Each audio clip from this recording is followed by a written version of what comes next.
جی، آپ نے پوچھا ہے کہ ہمیں کیسے پتہ چلے گا کہ ہم اللہ کی یاد سے غافل ہیں؟ تو سب سے پہلے تو آپ یہ دیکھیں نا کہ یاد کا تعلق کس سے ہے، یاد کی بیس کیا ہے، یاد کہاں ہوتی ہے؟ یاد کا تعلق دل سے ہے، دل میں یاد ہوتی ہے، ٹھیک ہے نا؟ اب دل ہمارے سارے جسم پر حکمران ہے۔ ہمارے دل میں جس کی یاد ہوتی ہے تو ہم چاہے کچھ بھی کر رہے ہوتے ہیں، وہ یاد ہر لمحہ ہمارے تمام اعضاء، جو کہ ہاتھ، پاؤں، آنکھیں، زبان، سونگنا، سننا، ہر چیز کو الرٹ دیتی رہتی ہے، ٹھیک ہے؟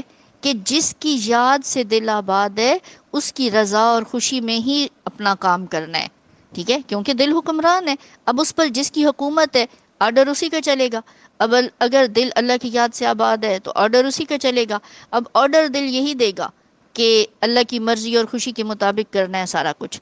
اب اگر ہمارے جسم کے اعضاء، سوچ جو کہ دماغ سے ہوتی ہے، خیال، سوچ، ہاتھ، پاؤں، زبان، کان، سارا کچھ، آنکھ، ہمارا وہ کام کر رہی ہے جو اللہ کی پسند اور رضا کا ہے، اور اسے رک رہی ہے جو کہ اللہ کی ناراضگی کا باعث بنتے ہیں، تو اس کا مطلب ہے ہمارا دل اللہ کی یاد سے آباد ہے۔